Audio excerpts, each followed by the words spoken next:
Synced. I started capturing. All right. So, okay.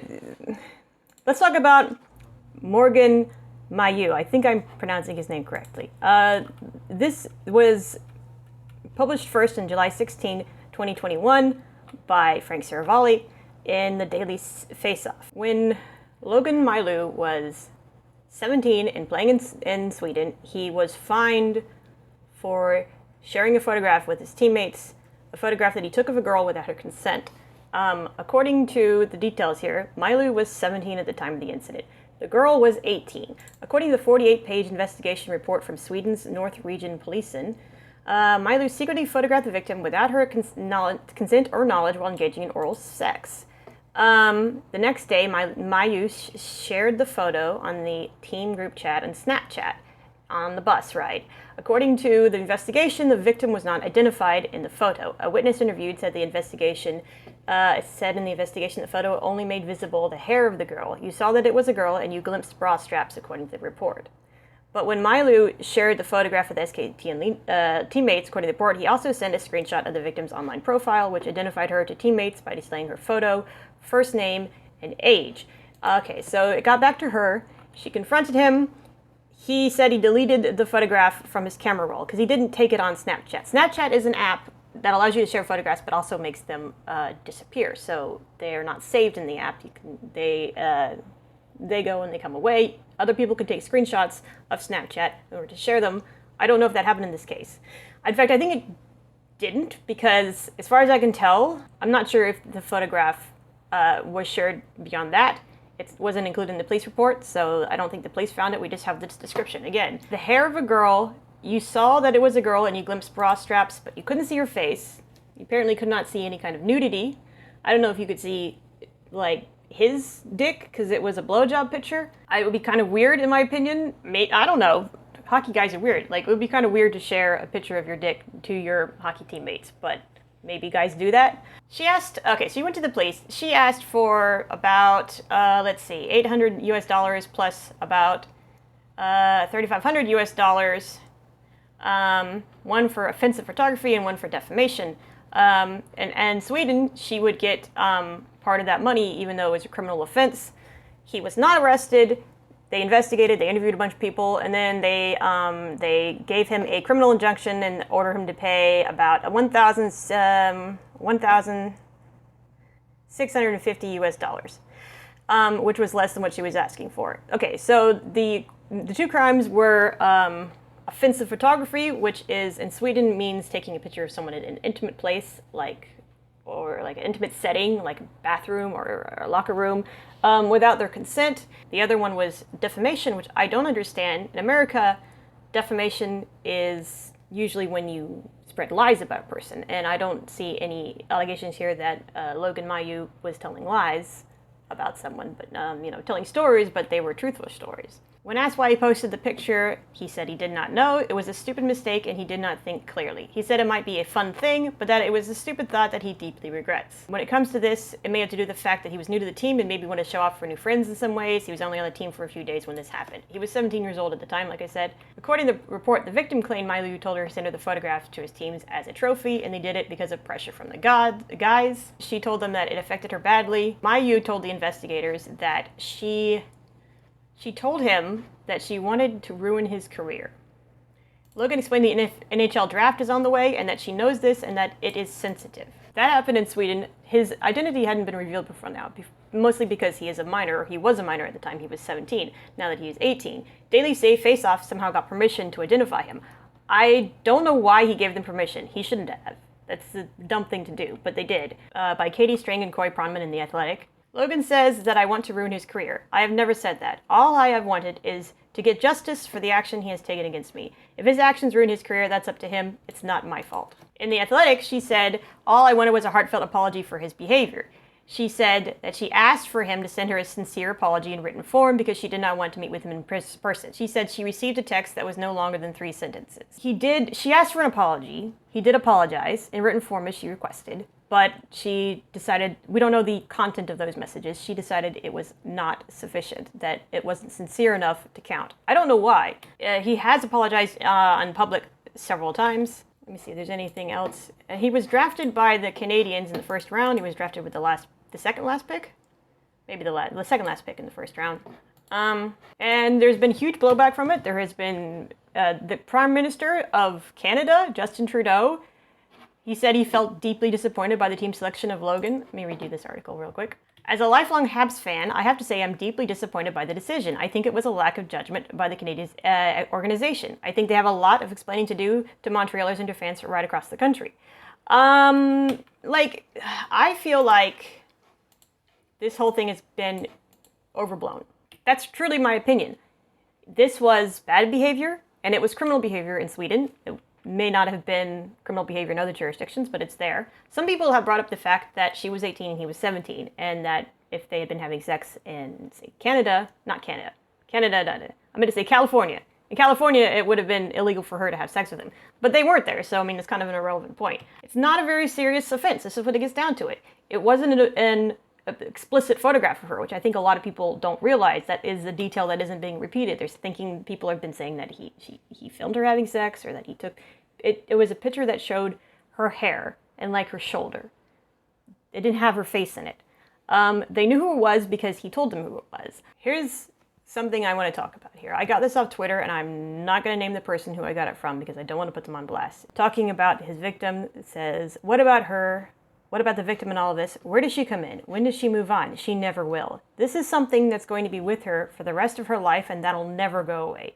She won't get to be drafted by the National Hockey League and live the dream life. She's terrified for life. She's most likely going to need counseling for life. She will never be able to get back what was taken from her. She's stuck with what someone did with her. She can never get it back." And I quoted this because I think this is a common attitude. And it's not true. It's wrong to say that if someone who goes through trauma is never going to recover for it. People recover from trauma all the time. I don't even know if she was traumatized, but if she was, she can recover from it. People get better. People move on. They forgive their attackers. It's happened to people I know personally. It's happened to me personally. I think, first of all, saying that a woman's or a young girl's life is ruined because maybe she's had explicit photos of her put on the internet, or because other people have seen them, or even non-explicit photographs, that's not true. It's not true to say that her life is ruined. Your life is not ruined because someone saw nude photographs of you. The vast majority of people who live on this planet, all the billions of them, have not seen those nude photographs. People who have seen them should not treat you any differently. And if they do, then they're jerks, and you shouldn't care what they think. And it's not going to ruin your life. It's honestly not going to affect it much at all in any significant way. I think people are actually making it worse by sort of increasing the victimization of women in these cases. It's kind of bringing back like the old trope that men could like steal your virtue by assaulting you or whatever, like taking something from you by putting this picture out there. But it doesn't change anything about you. And it doesn't change anything about your life, honestly. It's something that you can move forward from, and it is not something that you have to be traumatized about. So they've done research on brain development, and people's brains continue to develop until they're around in their mid-20s, right? 24, 25 is around the time that the largest part of brain development stops. So the brains don't stay static and they continue to develop. But one of the things that kids have trouble with that adults can do is understanding the consequences of their actions, understanding what their actions mean. And this is one reason why kids have restricted rights. That's why in my state we don't let kids, we don't let them, if you're 17, you can't drink alcohol, you can't sign contracts, you can't get a tattoo, there's jobs you can't work. You're being protected from all these things because we don't think that you have good judgment. Most states in the U.S. have strict rules about when you can drive. They won't let you drive with too many friends in the car or go too fast because, again, 17-year-olds have bad judgment because they don't understand the consequences of their actions. I find it plausible to believe that a 17-year-old wouldn't understand that sharing a photograph of someone that he took during an intimate moment could have negative consequences for that person, or that it would have, it would upset her. He said that he simply wasn't thinking. And I think that is possible that's what was happening, that he didn't do it in order to humiliate her. Of course, I don't know. I wasn't there. I don't know either of the people involved in the situation. I think that Montreal took him because they thought other teams were going to take him, and they sort of wanted to swoop in there and get a good pick. And Marc Bergevin kind of doesn't give a fuck, and he likes to take risks, so I understand that. I think that the hullabaloo and sponsors counseling is pretty silly for this, especially for a player who is probably not going to be on the ice this season or anytime soon. I've been researching this scandal in Chicago, and I've looked a lot into that, and that is extremely serious. That is the example of very serious, first of all, sexual assault, and the consequences of that, with multiple victims over different organizations, including a minor victim, and that potentially having been the result of a cover-up by the Chicago Blackhawks team.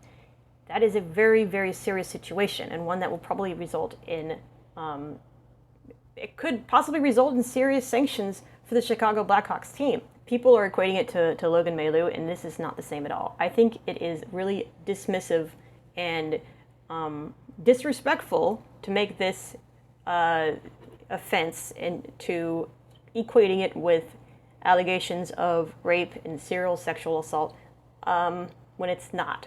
It's just not on the same level. Is it bad? Yes. Is it super serious? No. And I think a lot of people have trouble understanding that not all offenses are the same. They're not all the same level of seriousness. And they all don't deserve to be treated the same. And you can't just say them all in the same breath. The point I kind of want to make here, you might think about, is this picture here of Jaromir Jagr. This is basically the same situation as the photograph that Logan Mailloux took and shared. Jaromir Jagr clearly did not consent for this photograph to be taken. He's asleep, she just rolled over and took it. And it's an intimate setting. There's no nudity, but you can sort of tell what's going on. And this picture was later leaked without his consent, and someone used it as an attempt to blackmail him, though that apparently didn't go down. People treated this like a joke, and nobody said that Jaromir Jagr's life was ruined because of this picture, and nobody was calling this young lady a sex offender for having taken it. In fact, I don't think I've seen anyone be upset that she took this picture of him without his consent. It's the exact same situation, but we're treating it differently because there's a double standard when it comes to men and women when it comes to this sort of thing, and I don't think there should be. It should be the same. Look at what my headphones did to my face. The heck? I gotta figure out a way to fix that. Can you, I guess you can put new ear pads in them. Anyway, so tell me what you think in the comments. Tell me if you agree with me, if you think I'm off base, you think I'm crazy. Whatever you want to say in the comments, you can do that down below. And I say a lot, and I shouldn't. That's all I wanted to say for today. I may make an in-depth video about the situation in Chicago if anyone is interested in me doing that. There is a lot of detail out there, and it's kind of gross, but it might be an interesting thing to talk about. That's all I wanted to say. Stay safe out there, and I'll see you next video.